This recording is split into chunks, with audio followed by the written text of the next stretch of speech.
नमस्कार, मी प्रसन्न जोशी. आपण पाहताय आज दिवसभर एबीपी माझावर चर्चांचं खास सत्र, संवादाचं खास सत्र, माझा महाराष्ट्र माझं विजन, ज्यामध्ये आज सकाळपासून महाराष्ट्रातले महत्त्वाचे आणि मान्यवर नेते आलेले आहेत. काही शासनामध्ये आहेत, काही विरोधात आहेत, काही अन्य पक्षांचे महत्त्वाचे लीडर्स आहेत आणि आता आपल्या सोबत असणार आहेत या चर्चासत्राच्या या महत्त्वाच्या टप्प्यावर केंद्रीय मंत्री आणि भाजपचे ज्येष्ठ नेते नितीन गडकरी, ज्यांच्याकडे सार्वजनिक आस्थापन ज्या प्रकारच्या आपल्या सार्वजनिक सेवा सुविधा असतात, रस्ते विकास आहे, अशा प्रकारची खाती ज्यांच्याकडे आहेत, असे वरिष्ठ नेते आणि मंत्री नितीन गडकरी. गडकरीजी, तुमचं स्वागत आहे माझा महाराष्ट्र माझा विजनच्या या कार्यक्रमात.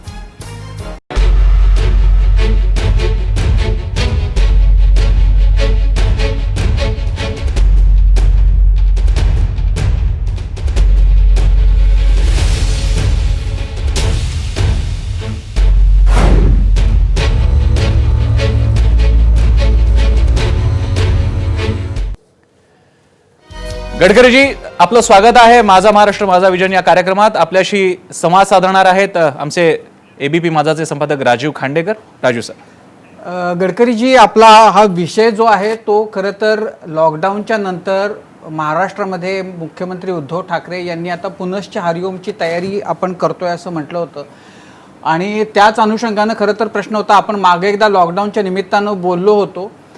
आज जी स्थिती आहे, आज महाराष्ट्र ज्या परिस्थितीमध्ये आहे, तुमची पहिली म्हणजे या सगळ्याच्या बद्दलची पहिली भूमिका तुम्ही काय सांगाल? नंतर आपण प्रश्नोत्तर करू वेगवेगळ्या विषयांच्या बद्दलची. पहिली गोष्ट अशी आहे की कोविड-19 हे संकट केवळ आपल्या देशावर नाही आहे तर पूर्ण विश्वावर आहे आणि त्यामुळे या संकटाचा सामना हिमतीने करण्याची आवश्यकता आहे. विशेषतः मला असं आपल्याला सांगायचं आहे की we need to understand art of living with कोविड-19. आणि कोविड-19 बरोबर ही जी आर्ट ऑफ लिव्हिंग आहे त्यामध्ये पहिली गोष्ट आवश्यक आहे, ज्याच्याकरता मी आपल्याला विनंती करीन की पॉझिटिव्हिटी आणि सेल्फ कॉन्फिडन्स सगळीकडे निर्माण करण्याची आवश्यकता आहे. निराशा, फ्रस्ट्रेशन, निगेटिव्हिटी यातून खूप नुकसान होईल आणि यामध्ये आत्मविश्वास हा निर्माण करण्यामध्ये मीडियाची भूमिका महत्त्वाची आहे. दुसरी मला आपल्याला विनंती करायची आहे की या सगळ्या काळामध्ये आपल्या सगळ्यांना हा पहिल्यांदाच आलेलं संकट असल्यामुळे मी काही कोणावर टीकाटिप्पणी नाही करायची मला, पण आता लॉकडाऊन सतत ठेवणं याच्यामुळे आर्थिक संकट पण मोठं आहे. आज अनेक लोकांना रोजगार नाही आहे, त्यांच्या खाण्याची, त्यांच्या सगळ्या जीवन जगण्याचीच एकंदर समस्या निर्माण झालेली आहे. तेव्हा आपण आपला उद्योग व्यवसायापासून सगळ्या गोष्टी, 3 गोष्टीची काळजी घेऊन सगळ्या नियमित करण्याची आवश्यकता आहे. विशेषतः 2 व्यक्तीमधलं डिस्टन्स 1 मीटरपेक्षा जास्त असलं पाहिजे. आपण तोंडाला मास्क लावला पाहिजे आणि आपण कुठेही जाताना हात आपले सॅनिटायझरनी, साबणाने साफ केले पाहिजे आणि हळूहळू आपलं जीवन नियमित करावं लागणार आहे. हा एक गोष्ट खरी आहे की ज्या बसमध्ये एका बेंचवर 3 लोक बसतात तिथे आपल्याला 2 लोक बसवावे लागतील. आपल्याला शाळा, कॉलेज, मॉल सगळ्या ठिकाणी काही गोष्टी नव्याने पाळाव्या लागतील आणि त्यातून आपल्याला आपलं जीवन हळूहळू नियमित करावं लागणार आहे. यात थोड्या अडचणी आहेत, पण सगळ्यांनी मिळून जर समजलं की या मर्यादेतून आपल्याला पुढे जायचं आहे तर आपण नक्की या संकटावर मात करू शकू. आणि मला विश्वास आहे की 47च्या आधी आणि 47च्या नंतर आपल्या देशावर काही कमी संकट आली नाही. आपण 3 वेळा चीनशी युद्ध लढलं, 1 वेळा पाकिस्तानशी लढलो, भूकंप झाले, प्रलय झाले, बादल आपल्या इथल्या ढग फाटले. या सगळ्या याच्यामध्ये आपण या संकटातून आपल्याकडे नक्षलवादी मुवमेंट आली, त्याच्यात आतंकवादाच्या याच्यात अनेक लोक गेले. आपण सगळ्यावर मात करून पुढे गेलो. याही संकटावर मात करून पुढे जाऊ, पण आपल्याला आता यातून कसं जगायचं आहे त्याचा आत्मविश्वास आणि पॉझिटिव्हिटी आपण वाढवली पाहिजे अशी माझी आपल्याला विनंती आहे. यात तुमची भूमिका खूप महत्त्वाची आहे. नितीनजी, हे बरोबर आहे, नैसर्गिक संकट आली, अनेक संकट आली वेगवेगळ्या प्रकारची गेल्या 60-70 वर्षामध्ये देशामध्ये आणि त्याच्यातनं आपण बाहेर पडलो. हेही संकट तसंच होतं. आपण त्याला तोंड कसं देतोय, त्याचा मुकाबला कसा करतोय हा खरा तर प्रश्न होता. आणि आज साधारण 4.25 महिन्यांनंतर असं दिसतंय की लॉकडाऊन जेव्हा म्हणजे ज्या वेळेला लागू झाला, जेव्हा रुग्णांची संख्या खूप कमी होती, आणि आता असं आहे की म्हणजे मध्ये काळ इतका गेलाय की आपण किती काळ बंद ठेवणार हा मुद्दा आहेच. पण ह्या सगळ्या काळामध्ये ज्या पद्धतीनं सरकारकडून सगळ्यात शेवटच्या माणसाला मदत व्हायला हवी होती, उद्योजकांना मदत यायला हवी होती, बाहेरच्या देशांमध्ये, पाश्चात्य अमेरिकेत असेल, युरोपातल्या देशांमध्ये ज्या पद्धतीनं तिथली सरकारं लॉकडाऊन झाल्यानंतर तिथल्या उद्योगांच्या मागं उभी राहिली, या पद्धतीचं आकडेवारींमध्ये सरकारनं बरंच सांगितलं, पण प्रत्यक्षामध्ये ज्या पद्धतीनं उभं राहायला पाहिजे होतं ते उभं राहिलेलं दिसत नाहीये. मला भीती अशी वाटते की जेव्हा या संकटातनं आपण म्हणजे लॉकडाऊन पूर्ण बाहेर त्याच्यातनं येऊ, आणि त्यावेळची जी परिस्थिती असेल, म्हणजे पूर आल्यानंतर नुसतं सुरुवातीला पुराचं पाणी दिसतं, पण पूर ओसरल्यानंतर कळतं की प्रत्यक्षामध्ये किती नुकसान झालेलं आहे त्या गावाचं, त्या शहराचं, त्या भागाचं. आज कोरोनाच्या या संकटामध्ये आपल्याला फक्त संकट आहे असं दिसतंय, लोक हॉस्पिटल्समध्ये आहेत हे दिसतंय, लोक मरताना दिसत आहेत, पण ह्या सगळ्याची जी किंमत आपल्या उद्योगांना, छोट्या उद्योगांना, मोठ्या उद्योगांना, ज्यांची हातावर पोटं आहेत अशांना, जे IT सारख्या क्षेत्रामध्ये आहेत अशांना किती मोजावी लागेल याचा कुणालाही अंदाज नाही. आणि ज्या पद्धतीची अपेक्षा सरकारकडून होती की सरकार अशा वेळेला मदतीला उभं राहील, तसं दिसत नाहीये.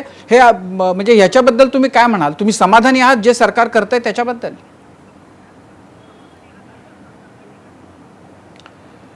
पहिली गोष्ट अशी आहे की आज सगळेच घटक अडचणीत आहेत. विशेषतः आपले जे छोटे छोटे लेबर आहेत, मजदूर आहेत, त्यांच्या जीवनाचा, जगण्याचा प्रश्नावरच मोठं आव्हान निर्माण झालेलं आहे. हो. उद्योग अडचणीत आहेत, बँका अडचणीमध्ये आहे, राज्य सरकारांजवळ पुढच्या महिन्यात पगार द्यायला काही सरकारांजवळ समस्या आहेत, भारत सरकारचा रेव्हेन्यू ड्रॉप झालेला आहे. म्हणजे सगळेच लोक अडचणीमध्ये आहेत आणि त्यामुळे आपल्या सगळ्यांना मिळून या संकटातून बाहेर निघावं लागणार आहे. बरं. दुसरी गोष्ट अशी आहे की राज्य सरकार, भारत सरकार सगळ्यांनी मिळून वेगळ्या प्रकारच्या द्वारे जी काही मदत करता येईल ती करण्याचा प्रयत्न केलेला आहे. अशा संकटात किती मदत केली तरी अजून जास्त करण्याची आवश्यकता राहते. त्यामुळे स्वाभाविकपणे ही मदत जास्त मिळावी अशी सगळ्यांची अपेक्षा असण्यात गैर काही नाही आहे. हो. मुख्य या अनुभवातून एक गोष्ट आपण शिकलेलो आहोत की लॉकडाऊन हा काही याच्यावरचा प्रभावी उपाय केवळ एकच आहे अशी स्थिती नाही आहे. कारण लॉंग टर्म लॉकडाऊन केल्यानंतर आपली इकॉनॉमी जर संपुष्टात आली तर लोकांना आत्महत्या कराव्या लागतील किंवा लोकांचे रोजगार जातील आणि त्यातून नवीन प्रकारच्या समस्यांना सामना करावा लागेल. त्यामुळे लॉकडाऊन किती काळ राहील, किती काळ ठेवायचा याचाही विचार करावा लागेल. असा एकतर्फी विचार करून केवळ संख्या वाढते म्हणून लॉकडाऊन वाढवत राहून अजून कडक केलं तर यातून आपण फार मोठ्या समस्यांना पण त्यातून जन्म होणार आहे. कसं आहे, no philosophy can be taught to empty stomach. हो. त्यामुळे रिकाम्या पोटातल्या माणसाला काही शिकवता येत नाही. आणि त्यामुळे सगळ्यात महत्त्वाची गोष्ट अशी आहे की लॉकडाऊन अशा प्रकारचं सातत्याने पुढे वाढवणं हे माझं व्यक्तिगत मत आहे. कारण सरकार लेवलवर अधिकार आहे, राज्य सरकारला आणि भारत सरकारच्या गाईडलाईन्स वगैरे आहे. पण मी याच्यात काही त्याच्याबद्दलची कॉमेंट्स किंवा कॉन्ट्रडिक्शन नाही करत आहे. याचा निर्णय तिथे योग्य ठिकाणी राज्य सरकार आणि भारत सरकार घेईल. पण माझं व्यक्तिगत मत आहे की लॉकडाऊनमुळे असं जर आर्थिक संकट वाढलं तर ते कोविड-19 पेक्षाही मोठं राहील. आणि त्यामुळे आपल्याला या आता कोविड-19 मधून मार्ग काढावा लागेल आणि पुढे जावं लागेल.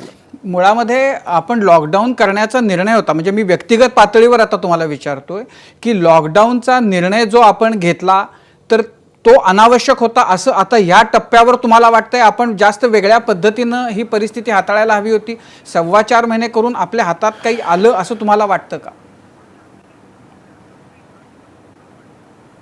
पहिली गोष्ट अशी आहे की अशा प्रकारची चर्चा करणं योग्य नाही आहे. कारण याच्यातून कारण नसताना नवीन वादविवाद निर्माण होतील.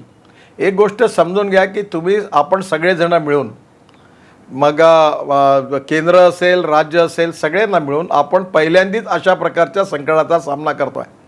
आतापर्यंत जुन्या काळात, टिळकांच्या काळात प्लेग आला होता पुण्यात, त्याच्या कहाण्या फक्त आम्ही वाचल्या होत्या. पण आपल्याला मी एवढंच सांगतो की हा कोणी निर्णय बरोबर आहे की अयोग्य आहे, त्यावेळी त्या परिस्थितीत सगळ्यांच्या विश्वासात घेऊन निर्णय झालेले आहेत.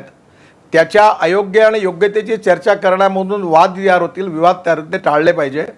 मुळामध्ये असं आहे की परिस्थिती भयंकर आहे आणि याच्यामध्ये असं कुठलंच सोल्युशन नाही आहे. आणि अनेक लोक दोन्ही बाजूनी बोलतात. लॉकडाऊन का केलं नाही म्हणूनही बोलणारे आहेत आणि लॉकडाऊन का केलं हेही म्हणणारे आहेत. या वादात विवादात न पडता पहिल्यांदा आपण अशा संकटाचा सामना करतो आहे आणि त्यातून आपण अनुभवातून काही शिकतो आहे. त्याच्या आधारावर आपल्याला सगळ्यांनी मिळून चर्चा करून सगळ्या स्टेक होल्डर्सशी आपल्याला पुढे जावं लागणार आहे. मला असं वाटतं की या अनुभवातून आता आपण 100% लॉकडाऊन हे योग्य नाही आहे. पण त्याचबरोबर रस्त्यावर मार्केटवर गर्दी करणं, बसस्टॉपवर गर्दी करणं, लोकलमध्ये गर्दी करणं आणि कोरोनाचं संक्रमण वाढवणं हेही बरोबर नाही आहे. त्यामुळे संक्रमणही टाळणं आणि आर्थिकदृष्ट्या आपलं जीवन देखील सुरळीत करणं या बिटवीन द लाईन मार्ग काढावा लागेल. कारण हे केव्हा संपेल हे काही सांगता येत नाही. हे तेव्हाच संपणार आहे जेव्हा याचं वॅक्सिन मिळणार आहे. आणि वॅक्सिन मिळण्याकरता खूप प्रयत्न आपल्या देशातही सुरू आहे, जगातही सुरू आहे. आणि एकदा का कोरोनाच्या विरुद्ध आपल्याला ते जर वॅक्सिन मिळालं तर मग नक्कीच आपण एकदा घेतलं ते तर आपण या संकटातून जाऊ आणि मग काही प्रश्न. तोपर्यंत आपल्याला ही तारेवरची कसरत आहे. त्यात इकॉनॉमी पण जिवंत ठेवावी लागेल आणि आपल्या जीवाचंही रक्षण करावं लागेल. आणि यात कुठलंही राजकारण न करता आपण सगळ्यांनी समजून मिळून यातून पुढे जावं लागेल. कारण हा राजकारण करण्याची वेळ नाही, अयोग्य आहे की योग्य असे विवाद उभे करण्याची वेळ नाही आहे. हे करू नये आणि या अनुभवातून शिकतच आपल्याला निर्णय करावे लागतील. त्यातून कदाचित काही निर्णय बरोबर राहतील किंवा एखाद्या वेळी एखाद्या निर्णयामध्ये आपल्याला रिथिंक करावं लागेल. पण त्यातूनच आपल्याला पुढे जाण्याशिवाय पर्याय नाही आहे. हुकमी हाच मार्ग आहे असा सांगणारा कोणी देशात माणूस नाही आहे, कोणी संस्था नाही आहे. त्यामुळे या परिस्थितीची संवेदनशीलता लक्षात घेऊन आपल्याला यातून पुढे जावं लागणार आहे आणि हा संकटातून पुढे निघणं, हा जाणं आणि मार्गावर मात करणं हाच उपाय आहे.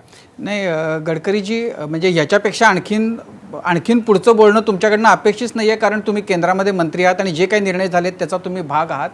पण एक मुद्दा सातत्यानं राहुल गांधी बोलत आलेत आणि अनेक जण मांडत आलेत, अनेक अर्थक्षेत्रातले तज्ज्ञ मांडत आलेत. तो मुद्दा आहे तो सगळ्यात तळातला जो माणूस आहे अशा लोकांच्या, अशा कुटुंबांच्या हातामध्ये रोख पैसे देणं. कुणी 7,000 म्हणतं, कुणी 15,000 म्हणतं. अशी काही व्यवस्था करून, जशी अनेक पाश्चात्य देशांनी केली, असं करून आपण हे संकट, ह्या संकटाला थोडं औषध लावल्यासारखं झालं नसतं का? हे सरकारनं का नाही केलं? पहिली गोष्ट अशी की आपण जनधन योजनेत जवळपास 38 कोटी अकाउंट उघडले आहेत आणि आपण त्या अकाउंटमध्ये काही लोकांकरता भारत सरकारने पैसे जमा केले. त्यानंतर सगळ्यात महत्त्वाचे प्रश्न म्हणजे अन्नधान्याचा आहे. रेशनच्या दुकानातून आपण गरीब माणसाला अन्नधान्याच्या पुरवठ्यात कुठेही कमी पडू दिलं नाही. सगळा अन्नधान्याचा पुरवठा केला म्हणजे भुकेमुळे किंवा अन्नामुळे कोणावर मरण्याची वेळ येऊ नये. 2. तिसरी गोष्ट अशी आहे की आपण विविध पॅकेजच्या माध्यमातून अनेक लोकांना राज्य सरकारने आणि भारत सरकारने वेगवेगळ्या प्रकारची मदत करण्याचा प्रयत्न केलेला आहे. पण मला जे थोडंसं तुम्हाला एवढं सुचवायचं आहे की शेवटी या सगळ्या मदतीच्या एक मर्यादा असतात. आपण केवळ मदतीवर कोणी जगू शकत नाही. छोटाही माणूस नाही, मोठाही माणूस नाही. शेवटी तो त्याच्या प्रयत्नांनी जगू शकतो आणि त्यामध्ये मला असं वाटतं की कोरोनाच्या बाबतीतले गायडिंग प्रिन्सिपल जे आहे ती पाळून आपला उद्योग, व्यवसाय, रोजगार ताबडतोब सुरू करणं. आता हेअर कटिंग सलूनच्या बाबतीत मुद्दा होता. माझंही मत होतं की एका सलूनमध्ये 4 खुर्च्या आहेत तर 4च्या ऐवजी 2च ठेवायच्या आणि रात्रीपर्यंत त्यांनी कटिंग करायची. 1 मीटरचं अंतर जास्त राहील दोघांमध्ये आणि आपल्याला ते चालू करावं लागतील. ब्युटी पार्लर्स, खुर्च्यांचं डिस्टन्स म्हणून चालू करावं लागतील. दुकानं, मॉल्स चालू करावं लागतील.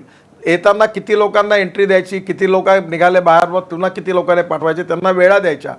डेंटिस्टकडे, डॉक्टरकडे जायचं असेल तर अपॉइंटमेंट घ्यायची फोनवर, त्यांनी वेळ दिली त्याच वेळेवर आपण तिथे जायचं. म्हणजे तिथे बसायचं नाही, ते संक्रमण होता कामा नये.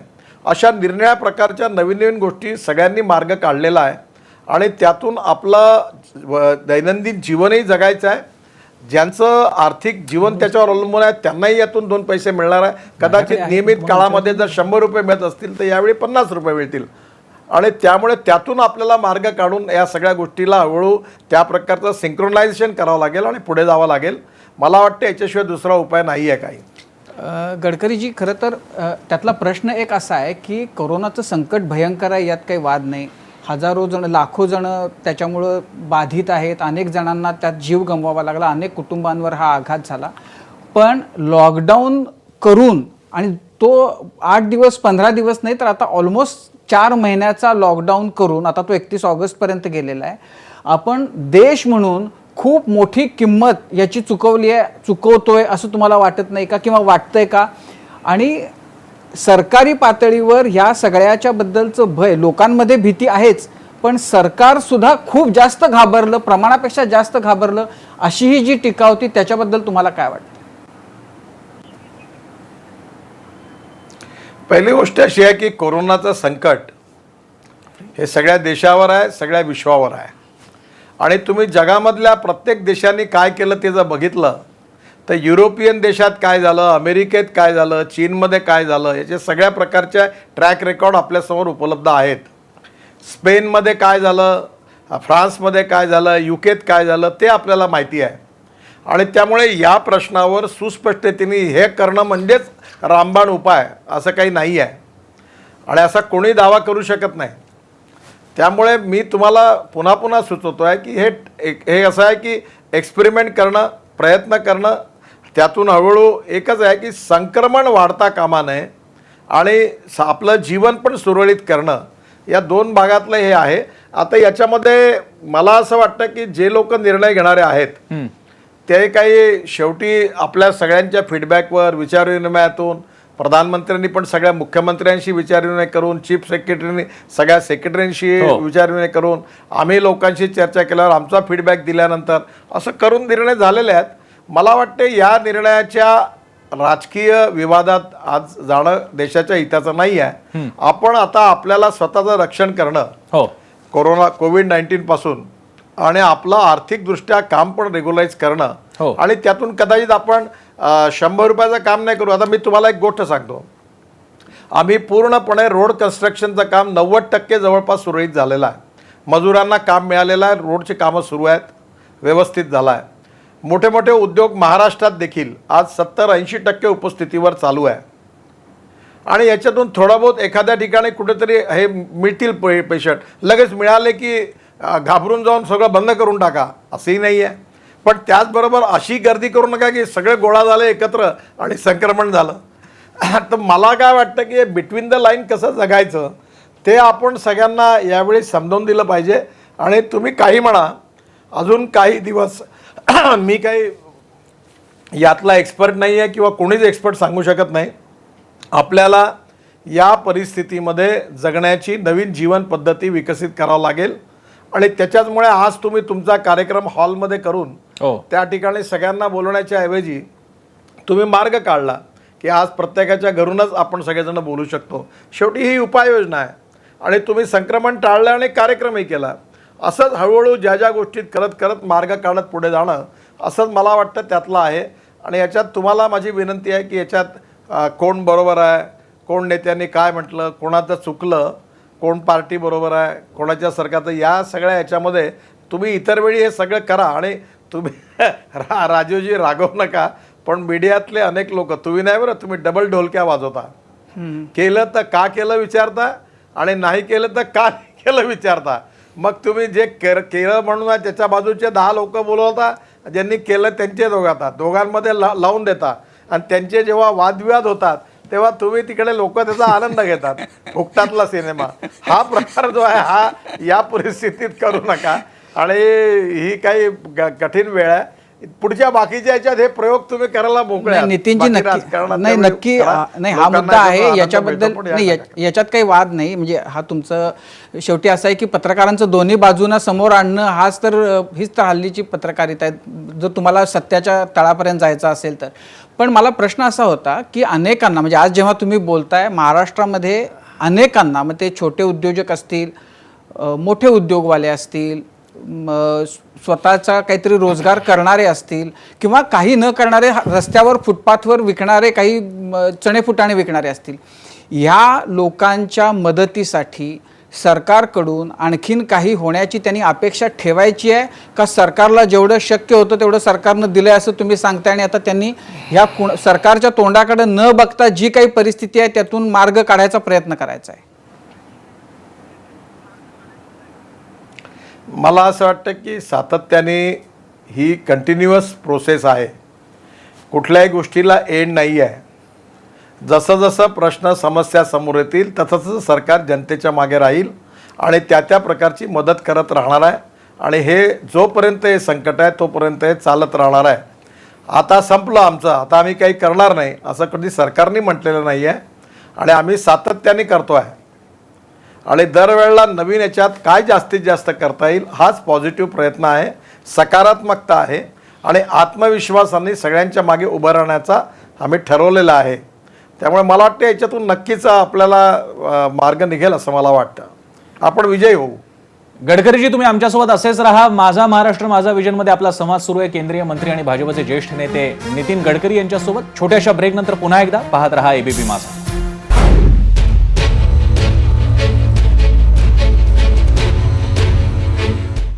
ब्रेक नंतर आपल्या सगळ्यांचं एबीपी माझाच्या माझा महाराष्ट्र माझं विजन या कार्यक्रमात पुन्हा एकदा स्वागत. आपल्यासोबत आहेत केंद्रीय मंत्री नितीन गडकरी. गडकरीजी, पुढचा प्रश्न आहे तो आता महाराष्ट्रात नुकत्याच घडलेल्या एका घटनेच्या अनुषंगाने ती बातमी अशी फिरते की गडकरी स्वतः ज्या रस्त्याच्या मुंबई गोवा महामार्गाच्या उद्घाटनासाठी त्याच्या विस्तारीकरणाच्या कार्यक्रमासाठी उपस्थित राहिले होते. तिथे काही पुलांना, विशेषतः सिंधुदुर्ग पट्ट्यामध्ये एकदम भगदाडं पडली, माती सगळी बाहेर आली. ज्या पुलाबद्दल किंवा ज्या रस्त्याबद्दल गडकरी म्हणाले होते की 100 वर्ष वगैरे टिकेल, अशा बातम्या आहेत. पण एकूणच प्रश्न कोणालावरती बोट दाखवण्याचा नाहीये. आजही इतक्या वर्षानंतर आपल्या सार्वजनिक वाहतूक व्यवस्थेबद्दल अशी गॅरंटी का नाही देत आहे? पहिली गोष्ट, माझी गॅरंटी कायम आहे. जो मुंबई गोवा रस्ता होईल तो निश्चितपणे 100 वर्ष चांगला राहील याचा आपण विश्वास ठेवा. बरं. आणि आपण मुंबई पुणे एक्सप्रेस हायवे जो बांधला आहे कॉन्क्रीटचा, हो, त्याचा अनुभव आपल्याला आहे.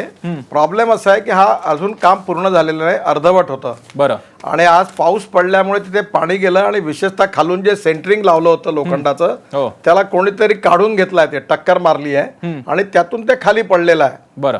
त्यामुळे याची चौकशी होणार आहे. आज काही मी याच्यावर प्रतिक्रिया देत नाही. त्यात पूर्ण चौकशी होईल. मी सगळे रिपोर्ट आले आहेत, आम्ही टेक्निकल टीम पाठवलेली आहे. हो. आणि कुठल्याही कामात क्वालिटी मधली कुठल्याही प्रकारची हैग्या आम्ही सहन करणार नाही, त्यांच्यावर कारवाई करू. हो. मला या गोष्टीत तुमच्या समोर बोलताना बिलकुल संकोच नाही आहे की कुठल्याही कॉन्ट्रॅक्टर कडनं कुठली टक्केवारी आम्ही घेतलेली नाही आणि त्या कॉन्ट्रॅक्टरनी जर काम खराब केलं तर त्याला रगडायला आम्ही मागे पुढे पाहणार नाही.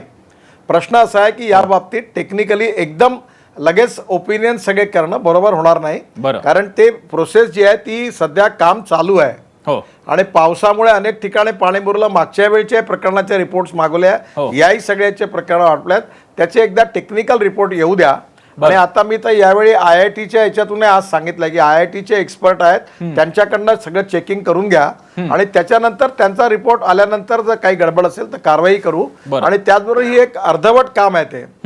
हे जेव्हा काम पूर्ण होतं सगळ्या बाजूनी आणि नंतर मग त्याच्यानंतर जर काही गडबडी झाला त्याच्यात 5 वर्ष डिफेक्ट लायबिलिटी पिरियड असतो, त्यात कॉन्ट्रॅक्टची जबाबदारी असते. आणि निश्चितपणे आम्ही जर यात काही रिपोर्टमध्ये आलं तर कडक कारवाई करू. पण जोपर्यंत रिपोर्ट येत नाही तोपर्यंत लगेच काहीतरी एकदम ओपिनियन किंवा मत पक्क करून टाकणं योग्य होणार नाही, एवढंच मी तुम्हाला सांगेन. गडकरीजी, थोडं कोरोनाच्या अनुषंगाने 2 राष्ट्रीय पातळीचे मोठे मुद्दे तुमच्याकडे घेऊन येतोय. एक म्हणजे आपल्याकडनं गेल्या काही दिवसांमध्ये अशा अनेकदा स्टेटमेंट्स आली आपल्या मिनिस्ट्रीच्या अनुषंगाने, केंद्र सरकारच्या अनुषंगाने, की चीनचा कुठे कुठे इन्व्हॉल्वमेंट होऊ शकते. अशा प्रोजेक्ट्समधून चीनला बाहेर काढायचा प्रयत्न, मग टेंडर कॅन्सल करणं असेल किंवा त्याच्या प्रवेशबंदीचाच असेल. अगदी चीनला आपल्या इकडच्या शेअर बाजारामध्ये सुद्धा रिस्ट्रिक्शन्स कशा आणता येतील याचा आपण प्रयत्न करतोय. हे सगळं करत असताना, चीनला दूर ठेवत असताना ती गॅप आपण भरून काढू शकतो का? आपण रिसेंटली असं विधान केलं की आता जगासाठी इन्व्हेस्टमेंट हब, प्रोडक्शन हब हे भारत बनवू शकतं. ही गॅप भरण्या इतके आपण सक्षम होऊ शकू का? पहिला प्रश्न. आणि त्याला जोडूनच आपण एक अतिशय मोठं विधान केलं की हा विषाणू हा नैसर्गिकरित्या उपजलेला वाटत नाही, हा लॅब ग्रोनच असू शकतो. याबद्दल सुद्धा हे पहिलं बहुधा केंद्र सरकारमधले एकमेव आपण असाल की ज्यांनी असं विधान केलं. मला असं वाटतं मी जे काही बोललो त्याच्याबद्दल मी नीट प्रकारे खुलासाही केलेला आहे. चीन हा भारताकरता एक संवेदनशील मुद्दा आहे. बरं. आणि या बाबतीमध्ये नक्कीच जेव्हा काही आपण गोष्टीबद्दल अनालिसिस करतो तेव्हा त्याच्यातून लोक अनेक गोष्टी उलटसुलट पण मग तयार करतात. पहिली गोष्ट अशी की या संदर्भामध्ये आपल्या देशाच्या हिताच्या दृष्टीने संवेदनशील मुद्दा लक्षात घेता या विषयाच्या अनुषंगाने कुठल्याही प्रकारचा वादविवाद होईल अशा प्रकारची कॉमेंट्स मला करायची नाही आहे. या संदर्भात जे जे योग्य निर्णय असतील ते योग्य निर्णय सरकारने घेतले आहेत आणि आम्ही यातून योग्य प्रकारे पुढे जातोय. बरं. नाही, हे तुम्ही गडकरीजी म्हणजे ह्या 2 प्रश्न होते, त्यातल्या दोन्ही प्रश्नांना हे उत्तर आहे का त्यातला विषाणू प्रयोगशाळेत तयार झाला अशा स्वरूपाचं जे विधान होतं त्याच्याबद्दलचं हे तुमचा खुलासेवजा स्पष्टीकरण आहे.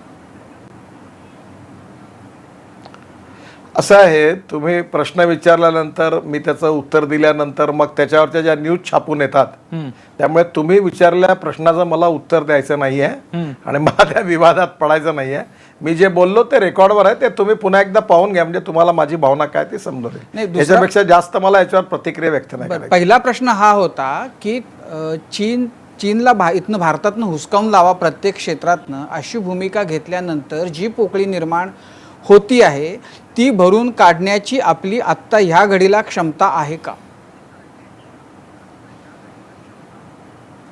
मला वाटतं चीनच्या संदर्भात दोन देशांच्या मधले संवेदनशील मुद्दे आहे. पहिली गोष्ट अशी आहे की आपल्याला या सगळ्या मुद्द्यांना आपलं विदेश मंत्रालय, आपलं संरक्षण मंत्रालय आणि विशेषतः प्रधानमंत्री या सगळ्यांच्या या विषयावर बारीक नजर आहे. आपल्या देशाच्या हिताची ते योग्य भूमिका घेतात आहेत. याची कुठल्याही मीडियाच्या माध्यमातून चर्चा होऊन त्यातून वेगळे अर्थ निघतील अशी चर्चा करणं देशहिताचं नाही आहे. त्यामुळे या सगळ्या प्रश्नांच्या बाबतीतची उत्तरं देणं मला योग्य वाटत नाही. त्यामुळे मी काही कुठल्याही याच्या प्रश्नाची उत्तरं काही देऊ शकत नाही. गडकरीजी, आताच आपली राफेल विमानं, अत्याधुनिक राफेल विमानं आपल्या हवाई दलामध्ये गोल्डन एरो स्क्वॉड्रनमध्ये दाखल झालेली आहेत. आपल्या सगळ्यांसाठी अभिमानाचा तो विषय आहे. पण हे होत असताना अशा प्रकारची अत्याधुनिक सुखोई असेल, मिग असतील, मिराज असतील, अशा प्रकारची विमानं सुद्धा यापूर्वी आपल्याकडे आलेली आहे, मोठ्या संख्येनं आलेली आहेत. मी राफेलच्या राजकारणाकडे जात नाहीये, पण राफेल आल्यानंतर तो ज्या प्रकारे त्याचा गौरवान्वित करण्याचा भाग झाला, अभिमान तर नक्कीच आहे आपल्या सगळ्यांना, पण याच्यावरती सुद्धा पुन्हा टीका झाली आणि मग त्याचे मीम्स वगैरे पण बनले. या फिनॉमिनाकडे आपण तुम्ही कसं बघता?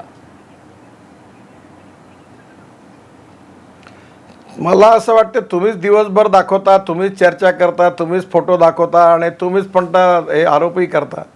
शेवटी तुम्ही तुमच्याच पुरता विचार करा बरं की दिवसभर तुम्ही सगळ्या माध्यमांवर दिवसभर हे विमानं केव्हा आले, कुठे आले, कुठे पोहोचले, तुम्ही जेवढा सनसनाटी निर्माण करता आणि वरतून तुम्ही मलाच प्रश्न विचारता. मी तुम्हाला एवढंच सांगतो की राफेल विमानाचा फॅक्टरी जी आहे ती नागपुरात आहे. हे विमानं अतिशय अत्याधुनिक आणि चांगले आहेत. यात कुठलाही गैरव्यवहार झालेला नाही आहे आणि या विमानामुळे भारताची संरक्षणाची ताकद वाढलेली आहे. त्याची विशेषता वेगळी आहे आणि तुम्ही ज्या ज्या विमानं घेतले त्या सगळ्याच्या तुलनेमध्ये अतिशय उत्तम आणि चांगले आहेत आणि त्यामुळे येणाऱ्या काळामध्ये आपल्या देशाच्या सीमेचं संरक्षण करण्यामध्ये नक्की आपल्या सगळ्यांना ते उपयोगी पडणार आहेत. गडकरीजी, या सगळ्या मधल्या काळामध्ये, कोरोनाच्या लॉकडाऊनच्या पिरियडमध्ये आणि त्यानंतर सुद्धा, मी हा राफेलचा मुद्दा फक्त मला स्ट्रायकर म्हणून घ्यायचा होता, विरोधी पक्षांनी खास करून काँग्रेसने हे अग्रेसिव्हली मांडले की ज्या प्रमाणात या गोष्टींचा गवगवा होतो, केंद्र सरकार ज्याबद्दल बोलतं त्या प्रमाणामध्ये आपलं किती नेमकं नुकसान झालेलं आहे, आपण नेमक्या कोणत्या स्टेजवरती आहोत कोरोनाच्या बाबतीत, याबाबतीत डेटा डिक्लेअर करत नाहीये ना, याबाबतीत काही जाहीर अधिवेशन तर भरत नाहीये, त्यामुळे जाहीर कुठे प्रश्नोत्तर होण्याचं कारणच नाहीये. या परिस्थितीच्या पार्श्वभूमीवर राफेलचा प्रश्न होता. त्यामुळे विरोधकांच्या या मुद्द्याबद्दल आपल्याला काय म्हणायचं? मला विरोधकांच्या मुद्द्याबद्दल भारतीय जनता पार्टीचे प्रवक्ते त्याचे उत्तरं देतील, ही जबाबदारी माझ्यावर नाही आहे. मला जो काही वेळ मिळाला, जे काय ते पॉझिटिव्ह काम करण्याकरता वेळ आहे आणि जे मला चांगलं करता येईल देशाकरता ते करण्यामध्ये मी माझा वेळ घालवणार आहे. मला या वादविवादात आणि चर्चेत माझाही वेळ खराब करायचा नाही आणि जनतेचाही करायचा नाही. त्यामुळे तुम्ही याचे कार्यक्रम ठेवा. याच्याकरता तुम्हाला रोज रात्री दुपारी 8 वाजता ते खास गिराईक आहेत तुमचे, ते येतात, ते वादविवाद करतात आणि ते जनतेचं मनोरंजन, त्यांना बोलवा. त्यात मला कशाला टाकता तुम्ही? मला याच्यात नाही पडायचं. राहुल गांधी आणि काँग्रेस पक्षाने आरोप केले असतील तर भारतीय जनता पार्टीचे अध्यक्ष नड्डा साहेब आहेत आणि त्यांचे सहकारी आहेत, ते त्याचे उत्तर देतील. मी जर पक्षाचा अध्यक्ष असतो तर आज उत्तरं दिली असती. सध्या मी 2 खात्याचा मंत्री आहे आणि या परिस्थितीत जे MSME आणि इन्फ्रास्ट्रक्चर 2 बाबतीत तुम्ही मला जे सांगाल ते मी तुम्हाला नक्की सांगू शकेन. गडकरीजी, 5 तारखेला अयोध्येमध्ये राम मंदिराचं भूमिपूजन आहे. तुम्ही जाणार आहात का? तुम्हाला आमंत्रण आहे का? आणि त्या भूमिपूजनाच्या बद्दलची तुमची भावना काय आहे या आत्ताच्या परिस्थितीमध्ये होत असलेल्या भूमिपूजनाबद्दल? पहिली गोष्ट अशी आहे की COVID-19 असल्यामुळे तिथे जास्त लोकांनी जाणं योग्य नाही आहे. तिथे रिस्ट्रिक्टेड 200च लोक, 200 किंवा त्याच्यापेक्षा कमी जे काही सरकार परवानगी देईल तेवढीच जाणं योग्य आहे आणि त्यामुळे या संदर्भातला निर्णय ज्यांना अधिकार आहे त्यांनी कोणी जायचं ते घेतील. पण एक गोष्ट मला नक्की आनंदाची आहे की प्रभू रामचंद्राचं जन्मस्थान एकच होतं आणि आज इतिहासामध्ये दुर्भाग्यपूर्ण होतं की त्या याच्यामध्ये जे परकीय आक्रमक आले त्यांनी त्यावेळी त्यांचं जन्मस्थान आणि असणारं मंदिर उद्ध्वस्त केलं होतं आणि त्या जन्मस्थानी आमची इतिहास संस्कृती आणि विरासत आहे त्या ठिकाणी प्रभू रामचंद्रांचं भव्य मंदिर निर्माण होत आहे ही निश्चित गोष्ट आम्हाला आनंद देणारी आहे, अभिमानाची आहे. आणि मला असं वाटते उशिरा का होईना या बाबतीत न्याय झालेला आहे. नक्कीच या सगळ्या बाबतीत सगळ्यांनीच, सर्व धर्मियांनी आणि सर्व लोकांनी याचं स्वागत केलेलं आहे. आणि मला असं वाटते की याच्यातून आज कोविड-19ची हे लक्षात घेता सगळ्या काळजीपूर्वक नक्कीच त्याच्या बांधकामाची सुरुवातही होईल आणि त्या ठिकाणी नियमाप्रमाणे ज्यांना कमीत कमी लोकांना जायचं आहे त्या ठिकाणी. मला एकच गोष्ट तुम्हाला सांगायची आहे की मी अयोध्येतल्या रस्त्याचं रिंग रोडचं काम घेतलं, त्याला सौंदर्यीकरणाचं काम घेतलं आणि त्याला ऐतिहासिकदृष्ट्या कसं सुंदर करता येईल असं मी 55 कोटी रुपयाचं काम लगेच सुरू केलेलं आहे की जे येणारे लोक येतील नक्कीच त्यांना त्याचा आनंद मिळेल. तिथं आधी मंदिर उभं राहणार आहे का आधी तुमचे रस्ते पूर्ण होणार आहेत? नाही, हे तर काम फार छोटं आहे ना. हा अयोध्येत तुम्ही जर गेला उद्या राजीवजी तर तुम्हाला ज्या रस्त्याने जावं लागणार आहे तो रस्ता चांगला सुशोभित करण्याचं काम मी करतो आहे. तुम्ही जेव्हा जाल तेव्हा तुम्हाला लगेच तो सुंदर रस्ता मिळेल. मंदिराचा कालावधी निर्माण याला पुष्कळ वेळ लागेल. त्या बाबतीत मंदिराचे ट्रस्टचे अध्यक्ष किंवा इतर लोकच सांगू शकतील की किती दिवसात त्याचं काम पूर्ण. 92 साली कार सेवेसाठी तुम्ही गेला होतात नागपूरहून अयोध्येला? नाही, मी नव्हतो गेलो त्यावेळी, पण त्या आंदोलनात त्यावेळी होतो मी. पण मग म्हणजे नेमकं काय होतं झालेलं की ज्यामुळे तुम्ही गेला नाहीत? कारण भाजपचे म्हणजे बहुतेक जण सगळेच नेते गेले होते. म्हणजे मला असं मोठा नेता पहिला दिसला की जो गेला नव्हता.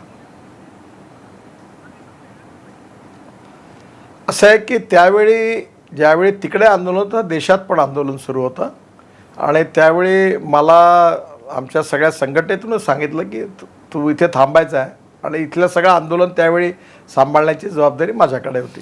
तेव्हा मी इथे होतो. ज्यांच्या विषयी तुमच्या मनामध्ये नेहमीच खूप आदर आणि प्रेम असतो असे राष्ट्रवादी काँग्रेसचे अध्यक्ष शरद पवार यांनी या भूमिपूजनाच्या बद्दल असं मध्यंतरी वक्तव्य केलं होतं की या आत्ताच्या परिस्थितीमध्ये हे भूमिपूजनाचा घाट घातला आहे यानं काय कोरोना दूर होणार आहे का, पळून जाणार आहे का?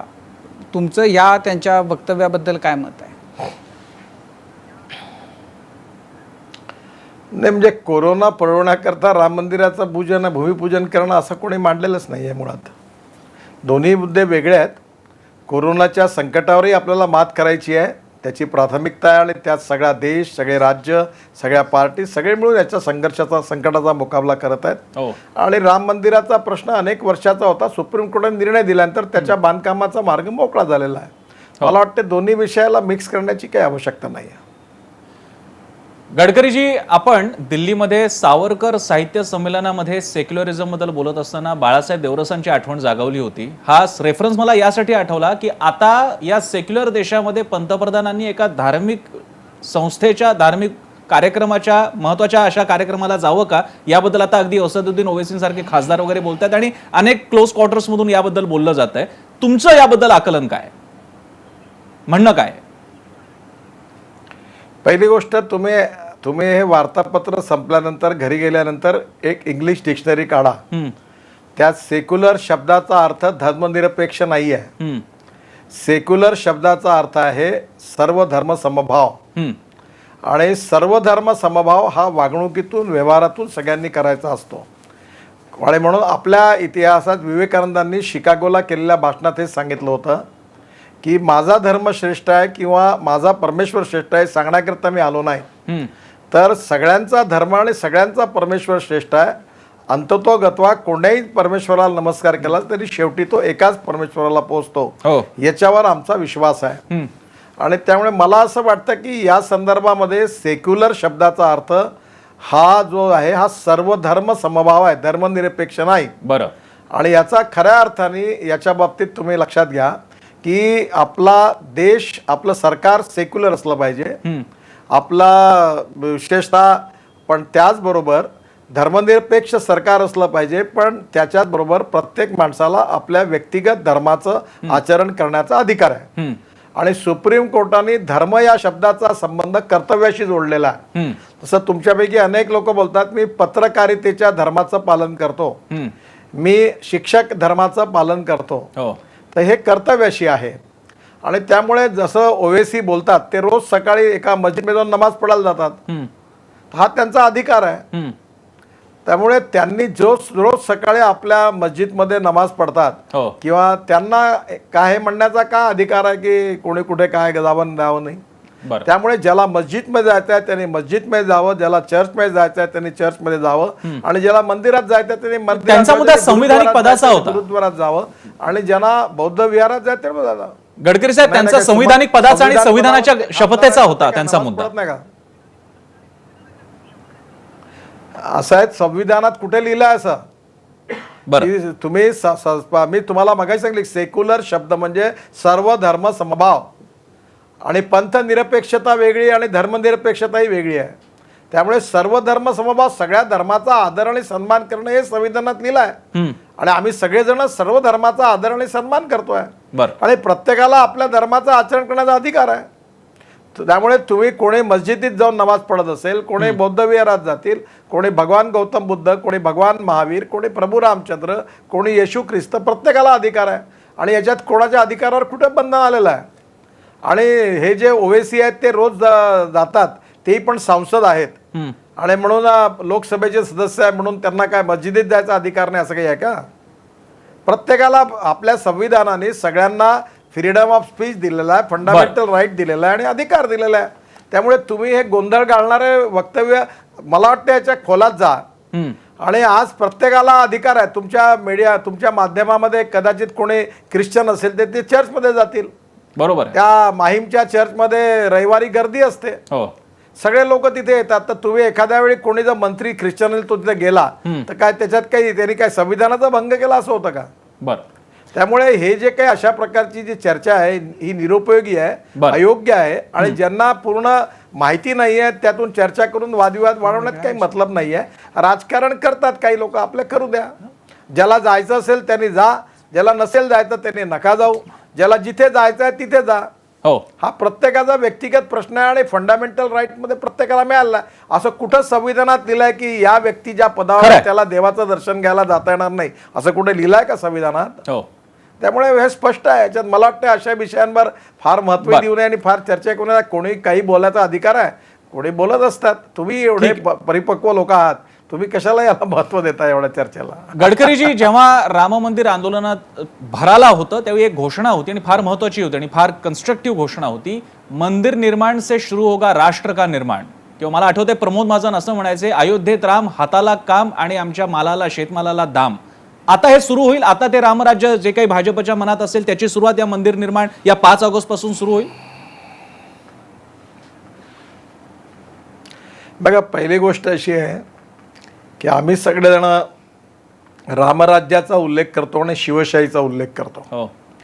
माझ्या जीवनामध्ये मला तर काही रामराज्य, महात्मा गांधींनी पण सांगितलं होतं की आपण स्वराज्याचं रूपांतर सुराज्यात करायचं, म्हणजे रामराज्यात करायचं. आमच्या सगळ्यांना लहानपणापासून बाबासाहेब पुरंदरेंपासून जे आम्ही शिवाजी महाराजांचा इतिहास ऐकायचो, शिवाजी महाराज आमचा दैवत आहे. आणि यशवंत, कीर्तिवंत, वरदवंत, सामर्थ्यवंत, जाणता राजा असं ज्यांचं वर्णन आहे त्या छत्रपती शिवाजी महाराजांची शिवशाही, एक आदर्श राजा, आदर्श पिता, सगळ्याच बाबतीतला आदर्श छत्रपती शिवाजी महाराज, हा इतिहास आम्ही वाचला. तसंच प्रभू रामचंद्रांचं जीवन होतं. आदर्श पुत्र होते, आदर्श राजा होते, सगळ्या बाबतीतले आदर्श होते. आणि त्यामुळे त्यांची राज्य प्रणाली होती, त्यांची जी विजन होती, त्यांची जी निर्णय घेण्याची पद्धती होती ती आदर्श होती. तसा समाज, तसा देश निर्माण झाला पाहिजे, हे रामराज्याची संकल्पना महात्मा गांधींनी पण मांडली. परंतु आता हे जे काम आहे हे वर्षोनवर्ष चालणार. बरं. मला नेहमी दत्तपंत ठेंगडींचं एक वाक्य आठवतं. ते फार मोठे विचारवंत होते. ते म्हणायचे, every politician thinks about his next election. म्हणजे तो he thinks from 5 years to 5 years. तो 5 वर्षाचा विचार करतो. आणि जो राष्ट्र निर्माता असतो, जो राष्ट्राचा विचार करतो, तो 100 वर्षाचा विचार करतो. मला एवढंच म्हणायचं आहे की रामराज्य हे आमचं अंतिम उद्दिष्ट आहे, शिवशाही आमचं अंतिम उद्दिष्ट आहे. आणि त्या अनुषंगाने जे जे करता येण्यासारखं असेल ते करत आम्हाला पुढे जायचं आहे. बरं. आता हे 100% कधीच पूर्ण होणार नाही, कारण त्या संकल्पना आहेत पण काळाच्या ओघात बदलत जातील. हो. पण आम्ही जास्तीत जास्त चांगला देश, चांगला समाज, आर्थिक दृष्ट्या, सामाजिक दृष्ट्या, शैक्षणिक दृष्ट्या, हेल्थ सर्व्हिसेस मधला, वनवासी पासून गाव, गरीब, मजदूर, शेतकरी सगळ्यांचं कल्याण करून असा एक आदर्श देश निर्माण करत पुढे जाऊ. हो. आणि ज्या देशावर आम्ही आर्थिक प्रगती तर करूच, बरं. पण त्याचबरोबर मूल्याधिष्ठित जीवन पद्धती, परिवार पद्धती, बरं. इतिहास, संस्कृती आणि विरासतीचा आधार घेणारा आदर्श देश व्हावा, हो. असा आदर्श रामराज्य व्हावं हे आमचं अंतिम उद्दिष्ट आहे. आणि ही एक कंटिन्युअस प्रोसेस आहे. आम्ही याच्या सातत्याने प्रयत्न करत राहू. गडकरीजी, आपण आता रामराज्य आणि तुमच्यासारख्या शिवशाहीचा लोकांना आम्ही मोजपट्टी दिलेली आहे. हो. आम्ही आज किती गडकरीजी, आपण आता रामराज्य आणि शिवशाहीचा उल्लेख केला. रामराज्याची तर सुरुवात 5 ऑगस्ट पासून होते. आपण धरून चालू, तुम्ही म्हणताय तसं पथ पर चलते जाना आहे तसं तुमचं सुरू होईल. प्रश्न असा आहे, शिवशाहीचं काय करायचं? आता आहे ती शिवशाही, म्हणजे कारण तिकडे शिवसेना आहे म्हणून, अन्यथा तुम्ही काही वेगळे प्रयत्न करण्याच्या दृष्टीने, काही ऑपरेशन कमळ वगैरे, शिवशाहीच्या दृष्टीने पहिलं पाऊल? नाही, मी या कुठल्याही मला कुठल्याही ऑपरेशनशी माझा काही संबंध नाही आहे. लोकशाहीमध्ये साधारणतः राजकीय पक्षांचं महत्त्व असतं. एक सत्तारूढ पक्ष असतो, एक विरोधी पक्ष असतो. तुम्हाला या सगळ्या संदर्भामध्ये प्रत्येकाचे रोल बदलत असतात. मी सध्या केंद्रात मंत्री आहे. मुंबईत तर आलोच नाही. मध्ये माझं एक वाक्य बरंच छापल्या गेलं होतं की मुंबईत यायची भीती वाटते कारण कोविड-19 मुळे. त्यामुळे मुंबईत सध्या जे काय सुरू आहे, तुमच्यासारखे अतिशय विद्वान लोक, पत्रकार मंडळी जवळून बघतात. त्यामुळे तुम्हालाच काय त्यांच्या तुमच्या जेव्हा रात्री न्यूज वागतो, महाराष्ट्रात शिवशाही आहे का येणार आहे, तेव्हा मला कळतं काय. गडकरीजी, महाराष्ट्रात शिवशाही आहे का येणार आहे? तुमचा योग्य प्रश्न आहे, पण चुकीच्या माणसाला आहे. सध्या जे लोक नेतृत्व करतात आहेत त्यांचा आज तुम्ही इंटरव्ह्यू घेतला, त्यांना विचारा की आली का नाही आली, आणि तुम्ही त्याच्यावर चर्चा ठेवा रात्री 8 वाजता. या आता मला या वादविवादात पडायचं नाही, पण मी एवढंच सांगेन की महाराष्ट्रात शिवशाही यावी, कोणाच्याही हाताने यावी. महाराष्ट्र सुखी, समृद्ध, संपन्न व्हावा. महाराष्ट्रातल्या शेतकऱ्यांच्या आत्महत्या समूळ थांबाव्यात आणि महाराष्ट्रातल्या तरुण मुलाच्या हाताला काम मिळावं. प्रत्येक गावातला प्यायला शुद्ध स्वच्छ पाणी मिळावं. शेतकऱ्यांना सिंचनाकरता पाणी मिळावं. आणि आपण सगळे गाव, गरीब, मजदूर आणि शेतकरी भय, भूक, आतंक, भ्रष्टाचारापासून मुक्त होऊन सुखी, समृद्ध, संपन्न छत्रपती शिवाजी महाराजांसारखी शिवशाही यावी, याकरता जे कोणी काम करतील त्या सगळ्यांना माझ्या शुभेच्छा आहेत. गडकरीजी, आपण जवळपास 44 मिनिटं बोलतोय आणि या 44 मिनिटांमध्ये तुम्ही एकही आकडेवारी सांगितलेली नाही आहे. मला असं वाटतं की कदाचित हा तुमच्या मुलाखतीचा वेगळा रेकॉर्ड असेल की 44 मिनिटांमध्ये तुम्ही एकही आकडेवारी सांगितली नाही आहे. पण आत्ता बोलताना तुम्ही असं म्हणालात की मुंबईत यायची भीती वाटती, पण बाकी महाराष्ट्राच्या तुलनेमध्ये आणि देशाच्या तुलनेमध्ये मुंबईची स्थिती आता खूप चांगली झालेली आहे किंवा होती आहे. त्यामुळे आता तुम्ही मुंबईत यायला काही हरकत नाही, जरूर या. पण त्या अनुषंगानेच मला असं विचारायचं होतं की आत्ताची जी परिस्थिती आहे, तुम्हाला काय वाटतं याच्यातून लवकर बाहेर यावं, लवकर हे सगळं लॉकडाऊनचं, शटडाऊनचं संकट संपावं, यासाठी काय आता व्हायला पाहिजे असं तुम्हाला वाटतं आणि काय तुम्ही करता आहात त्यासाठी? मला असं वाटतं की मुंबईची परिस्थिती सुधारते आहे, देशाची परिस्थिती सुधारते आहे, दिल्लीची पण सुधारली. आजच सकाळी मी दिल्लीहून आलो. पहिल्यांदा 3 महिन्यानंतर मी दिल्लीत गेलो होतो. 3 दिवस होतो आणि हळूहळू परिस्थिती सुधारते आहे. जे पहिल्यांदा मी तुम्हाला सांगितलं की संकट येतात आणि जातात. आपल्या देशावर, आपल्यावर अनेक संकटं आली आहेत. आतंकवादापासून तर नक्षलाईट, माओवादी, नक्षलवाद आपण पाहिला. आपण प्रलय पाहिले, दुष्काळ पाहिले, पूर पाहिले, भूकंप पाहिले, लढाया पाहिल्या आणि आपण सगळ्या याच्यात विजयी झालो आणि आपलं राष्ट्र पुढे गेलेलं आहे. त्यामुळे मला असं वाटतं यातूनही आपण लवकरच बाहेर निघू. आपल्या सगळ्यांचे प्रयत्न सुरू आहेत. पण एक गोष्ट मात्र मी प्रकर्षाने सांगेन, निगेटिव्हिटी, निराशा, फ्रस्ट्रेशन आणि नकारात्मकता आणि यातून आत्मविश्वासाचा अभाव हे बिलकुल राहता कामा नये. आपण सगळेजण मिळून आत्मविश्वासाने पॉझिटिव्ह ॲटिट्यूड ठेवून पुढे जाऊ आणि आपण कोरोनाच्या विरुद्धची पण लढाई जिंकू आणि आर्थिक लढाई पण जिंकू. आणि या बाबतीत आपण पॉझिटिव्हिटी निर्माण केली पाहिजे. मी नेहमी सांगतो की माझ्याकडे कोणी आल्यावर कुठलाही माणूस हो, मी आमच्या अधिकाऱ्यांना की त्याला काहीतरी प्रश्न आहे म्हणून समस्या आहे म्हणून तो आलाय. हो. तर पॉझिटिव्ह अप्रोचमध्ये त्याचं काम होऊ शकतं का, हा प्रयत्न आपण केला पाहिजे. बरं. आणि तोच करण्याचा प्रयत्न आपण करतो आहोत. मला असं वाटतं आपल्या सगळ्यांच्या प्रयत्नांमधून हो. नक्कीच आपण यातून लवकरच बाहेर पडू. त्याकरता आपण चर्चा बरीच केली आहे की आपण काय पथ्य पाळली पाहिजे, काय केलं पाहिजे आणि काय नाही केलं पाहिजे. या बाबतीत राज्य सरकारच्या, भारत सरकारच्या गाईडलाईन प्रमाणे 3 गोष्टी आवश्यक आहे. बरं. मास्क लावला पाहिजे बाहेर जाताना. हो हो. दुसरी गोष्ट 1 मीटरपेक्षा जास्त डिस्टन्स मेंटेन केलं पाहिजे. सॅनिटायझरने हात वारंवार साफ केले पाहिजे. आपल्याला संक्रमण होऊ नये कोविडचं आणि इतरांना होणार नाही याची काळजी घ्यावी. ह्यातून पुढे जावं आणि आपलं दैनंदिन काम आणि कर्तव्य करत आपल्याला पुढे जावं लागेल. जे we need to understand art of living with कोविड-19. हो. कोविड-19च्या अडचणी समस्यांचा आपण सामना करत असताना त्याचा सामना करून आपल्याला मार्ग काढून पुढे जावं लागणार आहे. याशिवाय दुसरा काही ऑप्शन मला तरी दिसला नाही. काय असेल तर नक्की तो कोणी सांगितलं त्याच्यावर जाता येईल. गडकरीजी, आपण सांगितलं तसं हे कोविडच्याच बाबतीत नाही, आपल्याला न आवडणाऱ्या गोष्टींसोबत आपल्याला आयुष्य जगावं लागतं, कंठावं लागतं. हे भाजप आणि शिवसेनेला दोघांना कोण सांगणार वेगळं, हे ह्याची तर कल्पनाच आहे आपल्याला. माझा शेवटचा प्रश्न आपल्याला असा आहे, युतीच्या काळामध्ये आम्हाला आठवतंय मुंबई पुणे महामार्ग झाल्यानंतर तुमचं तोंड भरून कौतुक केलं होतं बाळासाहेबांनी. माझा शेवटचा प्रश्न आहे आणि तो एका व्यक्तीला आहे, मंत्री भाजप याला नाहीये. संवादाचे पूल अजूनही चालू आहेत का, सुरू होऊ शकतात का? संवादाचा महामार्ग तयार होऊ शकतो? असं आहे की संवाद जिथे होत नाही तिथे विसंवाद होतो आणि विसंवाद होत नाही तिथे वितंडवाद होतो.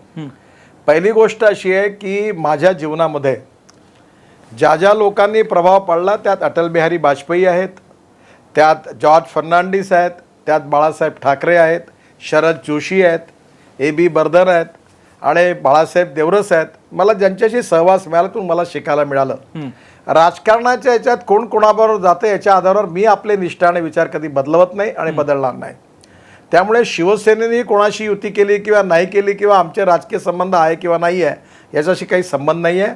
बाळासाहेबांचं स्थान कालही हृदयात होतं, आजही आहे आणि उद्याही राहील. आणि त्यामुळे स्वाभाविकपणे उद्धव ठाकरेंबरोबरही पण मी काम केलं आहे, बाळासाहेबांच्याबरोबर काम करताना राज ठाकरेंबरोबर काम केलेलं आहे. आणि मी नेहमी तुम्हाला एक गोष्ट सांगतो, शरद पवारांशी पण माझे अनेक वेळा राजकीयदृष्ट्या मतभेदे असतील, पण मी राजकारण आणि व्यक्तिगत संबंध यात कधीच एकमेकात मिसळलेले नाही. आजच सकाळी माझं उद्धव ठाकरेंशी डिटेल बोलणं झालं. त्यांचा माझा नियमित संवाद असतो. मी महाराष्ट्रातल्या अनेक नेत्यांशी बोलत असतो आणि त्याच्यामध्ये राजकीय संवादाची भूमिका माझी आज नाही आहे, कारण महाराष्ट्रातल्या राजकारणाशी आणि पक्षाच्या राजकारणी सध्या काही माझा संबंध नाही आहे. माझा रोल दिल्लीत आहे आणि दिल्लीत गेल्यापासून मी महाराष्ट्रात काय होतं त्याच्या बाबतीत महाराष्ट्राच्या ज्यांच्यावर जबाबदार आहेत ते लोक निर्णय घेतात. त्यांच्या निर्णयाच्या याच्यात ते काय घेतात काय नाही तेच त्याचं उत्तर देऊ शकतील. पण माझ्याकरता शरद पवार असो की अशोक चव्हाण असो की राज ठाकरे असो की उद्धव ठाकरे असो, ज्यांचा मी एकदा मित्र म्हणून हात पकडला तो आयुष्यात मी सोडला नाही. मी राणेंना नेहमी माझे नेते मानतो, मुंडेंना आणि राणेंना. कारण राणे साहेब जेव्हा विरोधी पक्ष मुख्यमंत्री होते त्यांच्या मंत्रिमंडळात मी होतो. मनोहर जोशींना मी नेता मानतो, आजही त्यांना पाया पडून नमस्कार करतो, कारण त्यांच्या मार्गदर्शनाखाली मी काम केलं. मुंडेंनी, महाजनांनी मला अगदी छोटाचा मोठा होईपर्यंत त्यांनी मला मार्गदर्शन केलं, त्यांना आपले नेते मानतो. आणि म्हणून मी कधी पण शॉर्टकट मारून मी कोणाच्या राजकीय थोड्याशा घटना घडल्यामुळे एकमेकाबद्दल कधी बोलत नाही. आमचे विचार आमच्या पक्षाबरोबर आहे, त्यांचे विचार त्यांच्या पक्षाबरोबर आहे. त्यांनी काय करावं हा त्यांचा अधिकार आहे, आम्ही काय करावं आमच्या पक्षाचा अधिकार आहे. प्रत्येकाला भूमिका दिलेल्या आहेत. मी तुम्हाला एकच विनंती करीन की व्यक्तिगत संबंध आणि राजकारणामधले बदल या सगळ्यांची खिचडी बनवू नका. व्यक्तिगत संबंध असले पाहिजे. आम्ही एकमेकाचे दुश्मन नाही आहोत. एकमेकाच्या विचाराचे कदाचित विरोधी असू शकतो, तर त्यात मतभिन्नता असू शकते, पण मनभेद असता कामा नये. आम्ही पुढे गेलं पाहिजे. त्यामुळे उद्धव ठाकरेंची आजही माझे पारिवारिक संबंध आहे. त्यांच्याबद्दल मला आदित्यजींनी एक सांगलीच्या झाड आलं होतं मध्ये, त्यांनी मला पत्र दिलं, फोन केला, मी लगेच त्याच्यावर लक्ष घातलं, ते झाड वाचवलं. मी हा विचार नाही केला की आदित्य ठाकरे कोणत्या पक्षाचे आहेत आणि काय सांगतात आहेत. त्यांनी योग्य सांगितलं होतं, मी तो प्रयत्न केला. मला वाटतं हीच राजकारणातली गुणात्मकता आणि हेल्दीनेस वाढवण्याच्या करता महाराष्ट्रातल्या विचारवंतांनी, मीडियानी आणि विशेषतः यशवंतराव चव्हाणांपासून तर ही परंपरा देशात कुठे नाहीये, पण ही महाराष्ट्रात आहे. ती कशी वाढेल याच्याबद्दल जरूर तुम्ही सपोर्ट करा. आम्हाला नक्की कारण ही खात्री आहे गडकरीजी की महाराष्ट्राची ही मराठी परंपरा माणसाची टिकवण्यामध्ये विशेषता आहे. ती जपली पाहिजे. आपल्यासारखे जाणते नेते, आपल्यासारखे जाणके दूरदृष्टीचे नेते त्यासाठीचा संवादाचा राजमार्ग नेहमीच तयार ठेवतील आणि संवादाचे सगळे पूल सुद्धा तुम्ही उभारत राहाल. तुम्हाला खूप खूप आभार तुमचे, तुम्ही वेळ दिल्यासाठी आणि तुमचं जे पुढचं विजन आहे, केंद्र सरकारचं विजन आहे, त्यासाठी शुभेच्छा सुद्धा. धन्यवाद. नमस्कार. आणि यानंतर माझा महाराष्ट्र माझा विजनच्या या सत्रात आपण इथेच थांबतोय. मात्र थोड्याच क्षणात आपल्यासोबत असणार आहेत महाराष्ट्राचे मुख्यमंत्री, शिवसेना पक्षप्रमुख उद्धव ठाकरे. त्यांच्याशी संवाद साधणार आहेत राजीव खांडेकर. थोड्याच क्षणांमध्ये पाहत राहा एबीपी माझा.